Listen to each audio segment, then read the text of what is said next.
Hello everybody and welcome to Ancient Ruin Valley, a new series on my channel. This is a new zoo that I'm building in the South America tropical biome, and this is a map that we got in the South America pack. This is a giant mountain surrounded by loads of valleys, and it looks absolutely gorgeous. You can see the full map in my overview of the DLC. I was currently marking off the edges of the map because they weren't really clearly visible, and by marking them off with some rock, I actually made it a little bit easier for myself in the future. But yeah, this is a very amazing map. It's the first map in Planet Zoo that we got that is not entirely flat. Actually, that is not flat at all. It is very mountainous. There are many slopes in this, and we are gonna make very great use of those slopes, I hope. I'm gonna incorporate them in the entire zoo. There is a part of the mountain which is partly flat. Basically where I'm building now, it's pretty flat, and that goes from the beginning to the end of the zoo, but I don't want to use the flat part only. I want to use the whole mountain, and was actually kind of sad that we couldn't build all the way down into the valley, but hey, that's that's life, right? Anyway, this is gonna be less of a zoo and more of an ancient city, actually, some ancient ruins that happens to have some animals in it. I want it to be an ancient valley, like an ancient city that probably has been forgotten about for a long time. But you know, there are still ruins of the old city, and people have rediscovered it and wanted to repurpose these ruins without actually taking them away. So what I want to build is a city, you know, ruins everywhere, walls that are falling apart, staircases that are broken, like I'm building right now.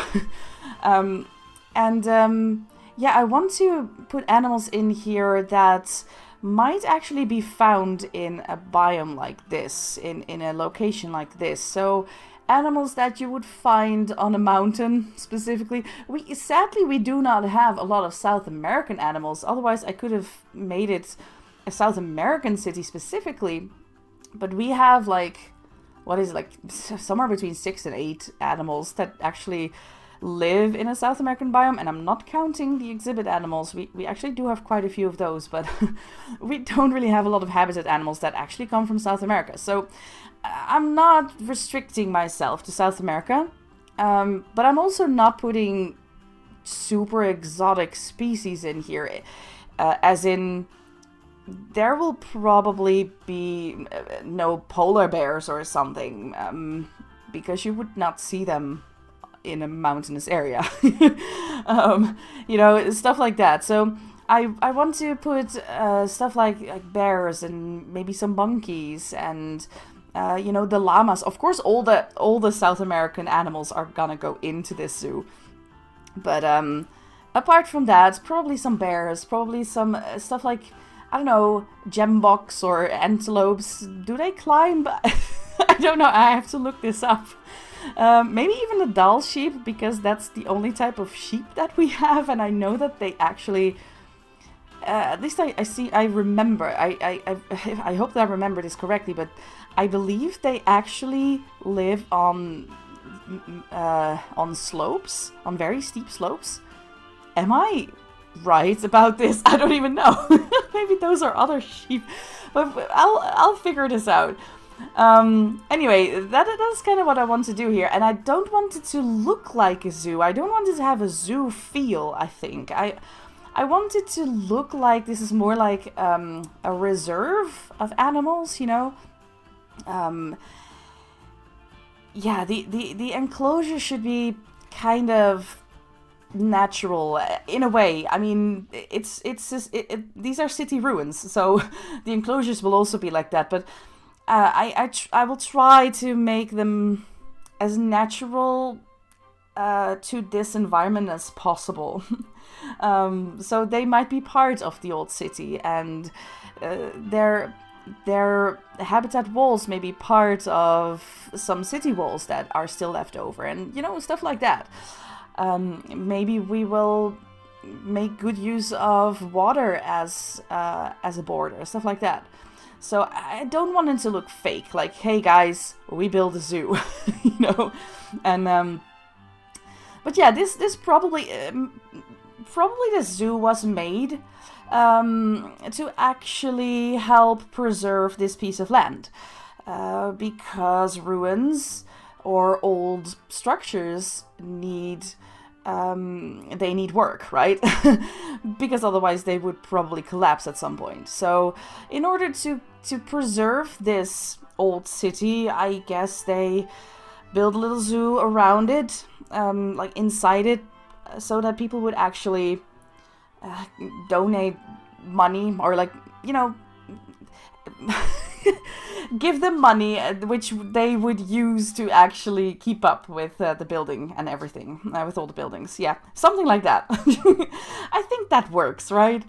So as you can see, here we are building the entrance. Let's actually talk a little bit about the build. We're building the entrance, and that temple that you see, that is actually the entrance that comes with this map, which is amazing, because that's the first entrance that looks different than the entrance that we know. And I was thinking whether I should actually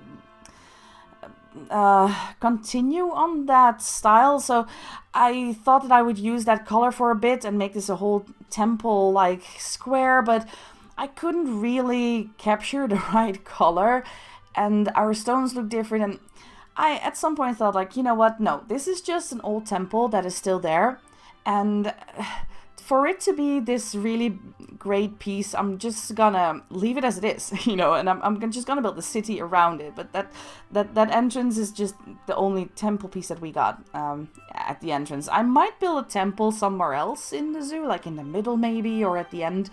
But I didn't want to really mess with that zoo. And what you see now is basically the whole idea of this this ancient city. This is a city that is partly built into the mountains. Like it's partly this cave kind of city. I don't know. You know, cities like these exist. I don't know if you've seen them, but I've been to a few where people actually kind of live in sort of a cave, but it's not. They actually build a house like around this cave. Like the entrance is usually made out of bricks or made out of clay or whatnot, and but the whole building is going deeper inside the cave to. I've seen this in warmer climates to preserve the coolness, if that makes sense, so that it doesn't get too hot in their houses. But I don't know. I think if this is just because this was an ancient civilization, and they just did that. I don't think it's specifically super hot here, although no, actually it probably kind of is, because it's a tropical area, right? So they might actually have had that same idea to not let it get too hot in their buildings. So part of their buildings is actually inside of the mountain, and I want to use the mountain well by putting all the buildings on different levels, and that gives a great challenge by connecting them to the path system and everything. But I wanted to do this because it looks so great. If you see like these ruin kind of cities and mountain ruins, you usually see a lot of staircases and a lot of different levels and a lot of different layers, and I was really inspired by that. I looked up a lot of pictures before I started to build this, of ruins and of mountain ruins and stuff like that. And I really liked how there were so many staircases everywhere, and I want to do the same. And I think that would make very good use of this map and of this area, and of all the levels that we can build here. So over here I'm building all the staff buildings. In this episode, basically, I'm just building buildings. I'm building... You saw me at the start. You saw me build some toilets and an info booth that is for the guests, and there will also be probably some eating and drinking places nearby. Maybe we can build a square in the next episode where they can sit and drink something. But yeah, over here I'm building the staff area basically at the start. So this is the quarantine area, and it's all the way up the mountain because we don't really need the quarantine area so far down. You know, we don't need it very close to the animals. The animals are only gonna go in quarantine when they just arrive in a zoo or when they're sick, maybe. But yeah, we don't really need that close to the exhibits or to the habitats. So that's why it's all the way up the mountain there, as well as the trade center. You know, animals are only gonna go in there if they are moving. So we don't need them close to the exhibits. There's also a staff center there, and there's a vet. The vet is a little bit further down the hill because you know, it needs to be a little bit more accessible at least. Yeah, what I did in order to make this look like ruins is first of all I put all the facilities down. Then I basically worked with the grid the grid walls to you know, so that we will have these stone walls everywhere, and because ruins have lots of places where you can look inside the building, right?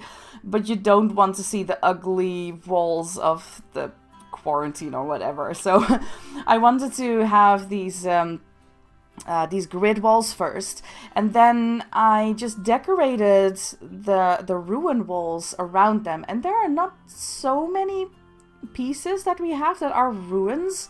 As you can see over here, there's like 5 pieces, which I used everywhere.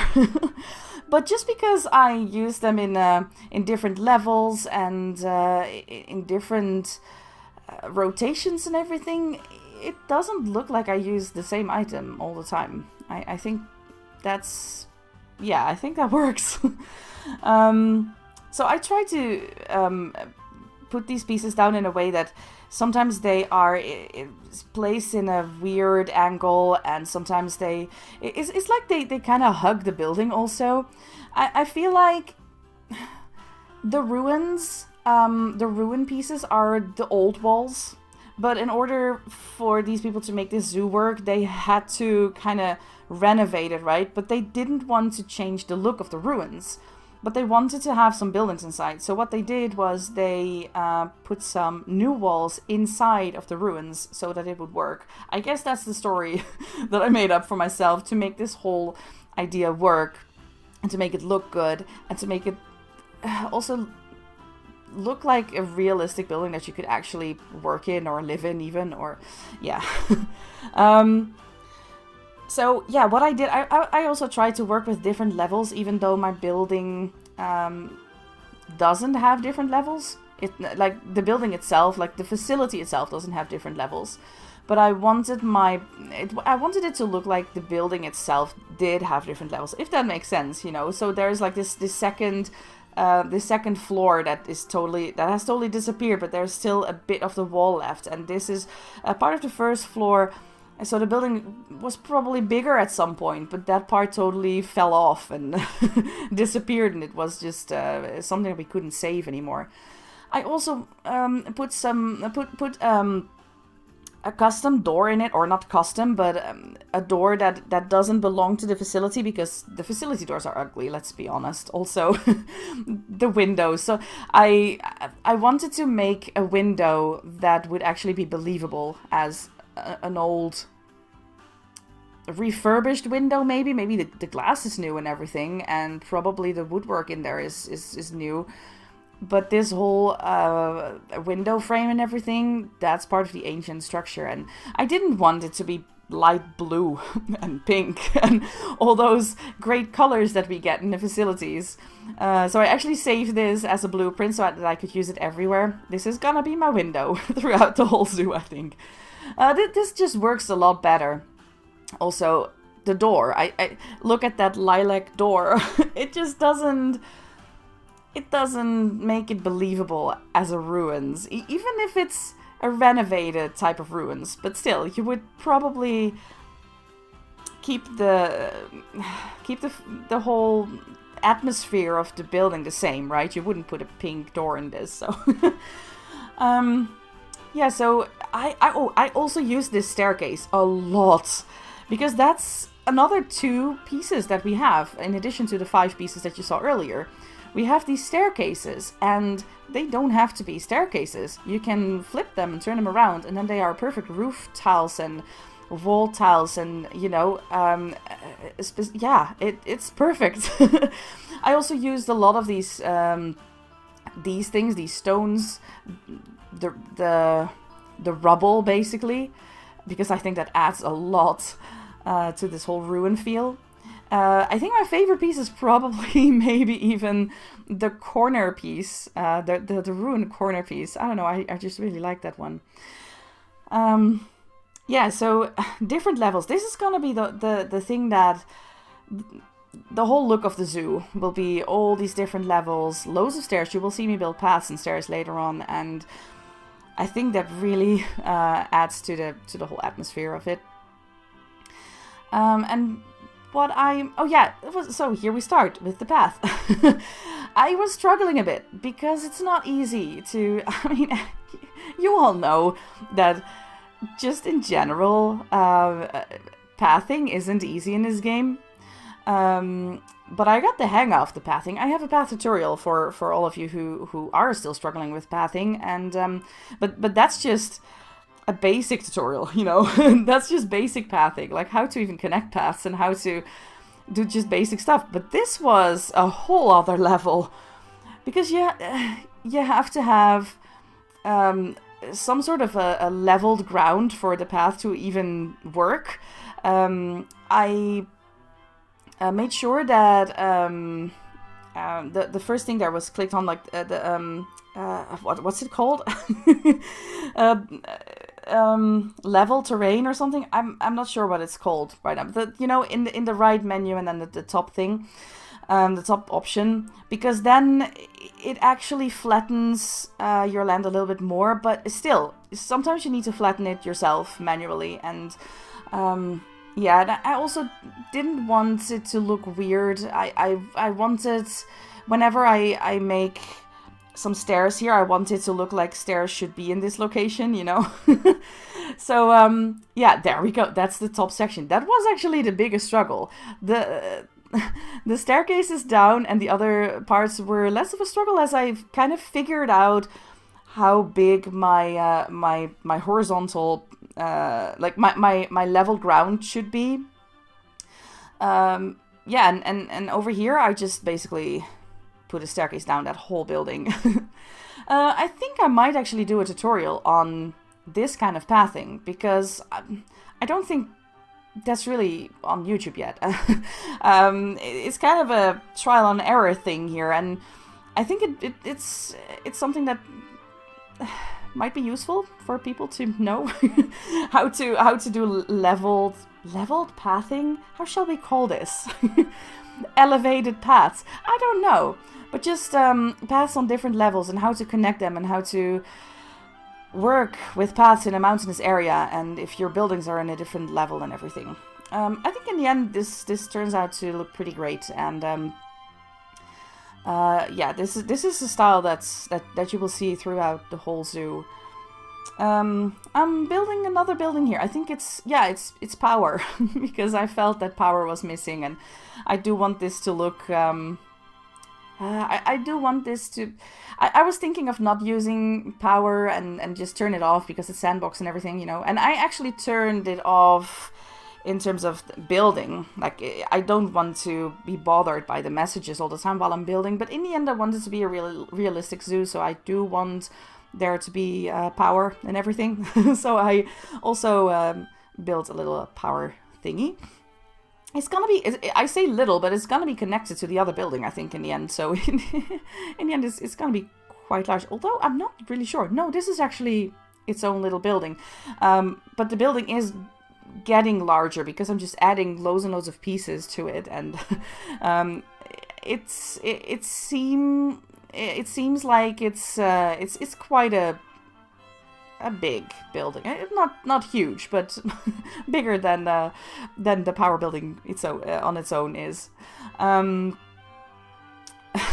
If that makes sense. Oh, this is also a great piece, by the way. These, just in general, these pieces, these pillar pieces, I love them so much because it's so versatile. You can do so much with it, and you can make the standard pieces look a little bit different by adding this to it. And yeah, I really love it. I was struggling a bit with this because it was on a slope and it was small and it didn't really look realistic. And then I added this, like I made this look like this was the top floor of this building that was way large, and it went all the way down, and I put all these walls in different angles, and yeah, I'm really glad how this building in the end turned out. What you may notice, by the way, speaking of pathing a little bit again, is that I didn't use staff paths, and that is something that you won't see in this zoo. I will not use staff paths because, let's be honest, the staff paths are hideous. Also, the staff paths actually look like they don't look natural. You know, I want this whole area to look natural. I think I will use sandy paths throughout most of the zoo, and maybe some of the mossy stone paths, but that's gonna be about it. Because I want this to look realistically, and I know that guests can walk here and come over here, and if you will ever download this zoo once it's up the workshop, I mean, it's not there right now. I don't know. I will probably put it up the workshop every once in a while. I will put an update there, I guess, so you can build with it as well. Let me know if you already want it on the workshop, because it could be a nice starter zoo, I suppose, but there's nothing really much going on yet, except for some buildings. But, so I try to put the staff buildings a little bit further away, so that if you want this to be a zoo that you could use like in your gameplay, and if you want to work with this whole, you know, rating of the guests and everything, you could turn some of the paths into staff paths very easily. I just don't want it in my zoo. I just want it to look realistically instead of work with the gameplay options that we have. Screw them. We will go for a realistic look. Which brings me to the next point. Pillars underneath the paths. I turned off the pillars that come with the paths because they don't look very great. And I want this to look natural, and yeah, I want custom pillars underneath all the paths, which might add to the piece count a little bit. But hey, I just like this better. It's not gonna be a huge zoo anyway, I think, because there's not a lot of space to really work with. I feel, because it's a difficult area. It's a difficult space. A lot of the space will stay unused probably, or we will put foliage in there. Speaking of which, we've come to the foliage section, and this is my absolute favorite foliage at the moment. This particular flower, this also, by the way, this is probably the second one. So this South American pack does it for me completely with foliage. There's only a few pieces in there, but they are amazing and they look great in bulk. Look at this. We're gonna have so many flower fields in this zoo. Yeah, because I think they look so great. I cannot get over it. But especially the purple ones, they add so much with just a little bit of effort. They add so much to the zoo. It's amazing. So you're gonna see a lot of this. This is gonna be the flower that just naturally grows on this mountain.